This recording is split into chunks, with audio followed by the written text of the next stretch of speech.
জানলার আড়াল থেকে অভি আর ছুটির রোমান্স দেখে রেগে গেল ঝুমকি। হ্যাঁ বন্ধুরা, সম্পূর্ণটা জানতে হলে ভিডিও শেষ পর্যন্ত দেখতে থাকুন। গল্পের শুরুতে দেখা যায় অভি ইন্দ্রকে বলে, তুই যখন থেকে এখানে এসেছিস তখন থেকেই হেসে যাচ্ছিস, কি হয়েছেটা কি? ইন্দ্র বলে, কি হয়েছে? অভি বলে, যেটা আনতে বলেছিলাম সেটা এনেছিস? ইন্দ্র বলে, তুই আমাকে আনতে বলেছিস, আমি আর আনবো না? সেটা হতে পারে? আর আজকের মতো শুভ দিনে? বলেই রমার কথা মনে মনে ভাবতে থাকে। অভি বলে, কি হয়েছে কি তোর? মাথা ঠিক আছে তো? তখন এই ছুটি এসে ইন্দ্রকে বলে, ইন্দ্রদা এই নাও সিন্নি প্রসাদ। ইন্দ্র বলে, হ্যাঁ বোন শোন, এগুলো সব পরে হবে, আগে মেন গল্পটা তুমি শোনো। আমি না আজকে একটা মেয়ের সাথে দেখা করেছি। মেয়েটা না একেবারে রিংগাটের মতো এলো, আর ওইসব কিসব ক্যারাটে ফ্যারাটে প্যাঁচ মেরে চলে গেল। তুমি বলে, ওসব কিছু না, ওর জীবনে মেয়েরা আসে আর চলে যায়, ফোন নাম্বারও কেউ শেয়ার করে না। তখনই ইন্দ্রর ফোনে রমা ফোন করে। ইন্দ্র ফোন তুলে বলে, হ্যালো।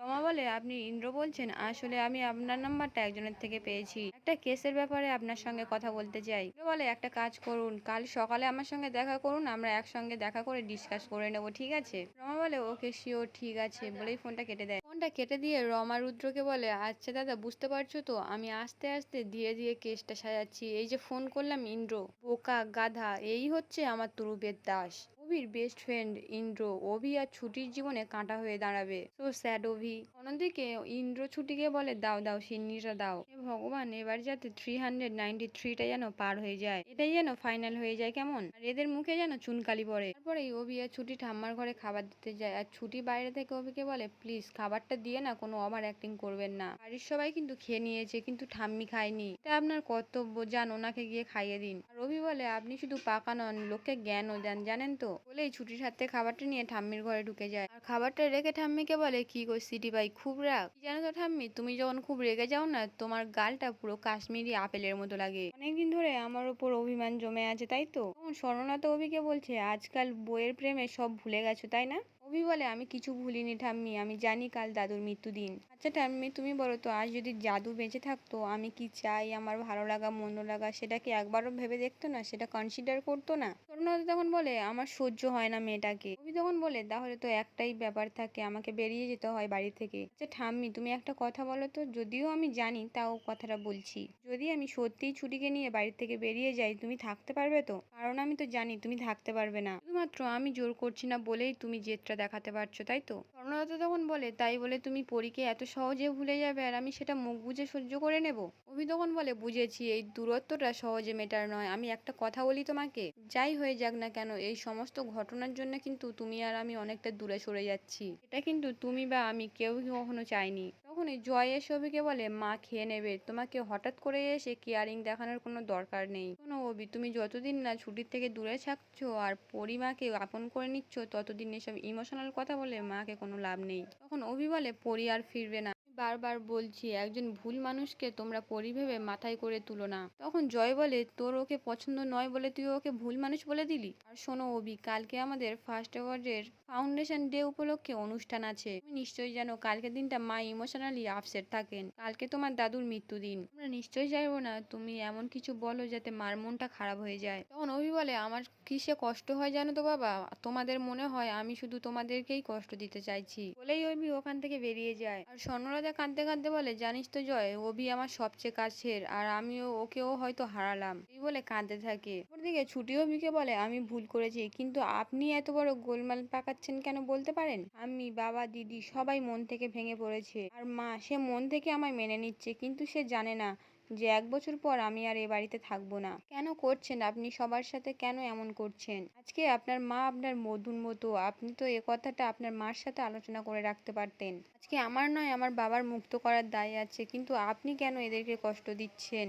খুবই বলে, হয়ে গেছে আপনার বলা, ঠকে যাওয়ার থেকে কষ্ট পাওয়া অনেক লাভ, এর থেকে বেশি এক্সপ্লেন করতে পারবো না আমি। আর একটা কথা, আমাদের কিন্তু দুজনের জীবনের অধিকারে কোনো কথা বলার দরকার নেই। শর্ত অনুযায়ী আমরা শুধুমাত্র এক ছাদের তলায় থাকবো, না আমি আপনার জীবনে নাক গলাবো, না আর আপনি। ক্লিয়ার কথাটা? অপরদিকে অভির মা ইন্দ্রকে বলে, তুই এখানে কি করছিস এখন? পুজো তো অনেকক্ষণ আগে হয়ে গেছে, তোর নিজের কেনা ম্যাট্রেস নিয়ে এ বাড়িতে কি করছিস? ইন্দ্র যখন তোড়দাতে থাকে, তখন অভির মা বলে, বন্ধু অন্তপ্রাণ, আমিও জানতে চাই অভির ঘরে এক্সট্রা ম্যাট্রেসের কিসের প্রয়োজন, তুই বল, আমি জানতে চাই, তুই বল। তখন ইন্দ্র চিৎকার বলে করে, ছুটি তখন এসে বলে, তোষক, আমি তো আনতে বলিনি তোমায়। তখন সকলে মিলে প্রশ্ন করে, তাহলে এটা কার? তখনই অভি নাটক করতে করতে বলে, উফ কোমরে ব্যথা, কি কোমরে ব্যথা, কোমরে যে কিভাবে লাগলো হঠাৎ করে সেটা তোমাকে আমি বোঝাতে পারবো না মা। সেভ মাই লাইফ ইন্দ্র, তুই দারুণ সময় এটা কিনে নিয়ে এসেছিস। শতরূপা তখন বলে বলছি বাবা এটা কি তোর? অভি তখন বলে হ্যাঁ এটা আমার, এটা আমার। এখনই তো এসা অভিকে বলে আর এখনই তো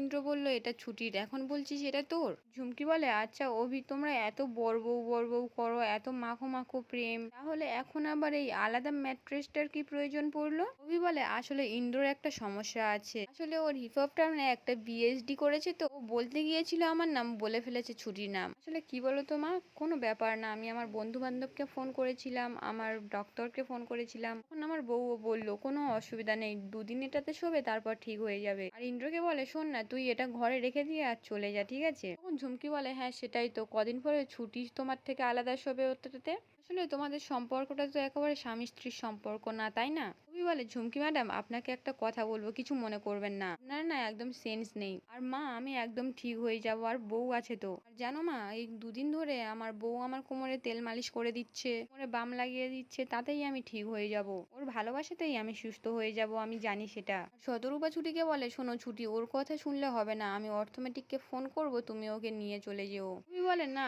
লাগবেই না, শোনো ছুটি তুমি আমার কোমরে বাম লাগিয়ে দেবে, তেল মালিশ করে দেবে, আর আই এম ফাইন। মা তুমি বোধহয় ভুলে যাচ্ছ কালকে আমাদের ট্রাস্টে অনুষ্ঠান আছে, তোমাকে খুঁজছে সবাই, তুমি এখন যাও।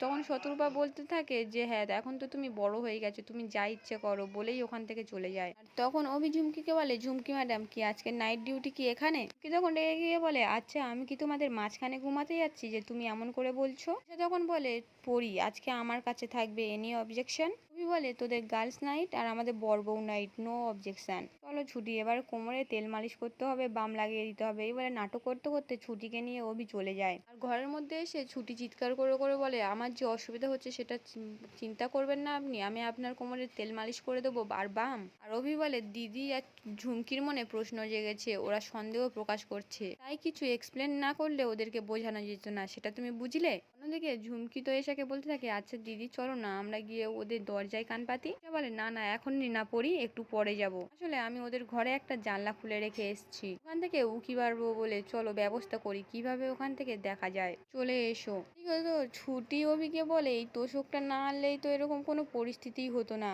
আপনার কে বলেছে যে আমার অসুবিধা হচ্ছিল? আমি বলেছি আপনার? অভি বলে আমার অসুবিধা হচ্ছিল, আমি ওই জন্য এনেছি, হয়েছে। ছুটি বলে আপনি হয়তো ভুলে যাচ্ছেন যে এটা একটা চুক্তির বিয়ে, আমার জন্য তো আপনার অসুবিধা হওয়ার কোনো দরকারই নেই। অভি বলে আমার তো একটা মানসিকতা বলে কিছু আছে, তার মধ্যেই ছুটি বিছনা করতে থাকে। আর অভি বলে কি সমস্যাটা কি আপনার, বারবার কেন খাটের তলায় ঢুকে যান? ছুটি বলে এই এসিটার জন্য আমার ঠান্ডা লাগছে। অভি তখন বলে মুখে বলুন না, ভগবান তো মুখ দিয়েছে কথা বলার জন্য, বলে এসি রিমোটটা এনে ছুটির সামনে টিপতে টিপতে বলে এবারে গরম লাগছে তো, কোনো অসুবিধা নেই, আজ থেকে একটা জিনিস করবেন না, শুধু খাটের তলায় ঢুকবেন না, ঠিক আছে? আর একটা কথা, আমি এই বিছনা করে দিচ্ছি এর মধ্যে শুয়ে পড়বে, খাটের তলায় ঢুকবেন না, একদম বলে দিলাম। ছুটি তখন বলে আমি মানবিকতা থেকেই বলেছিলাম আমার নিচে চাদর পেতে শুতে কোনো অসুবিধা নেই, আর আপনি বেকার বেকার এই তোষকটা আনতে গেলেন কেন বলুন তো?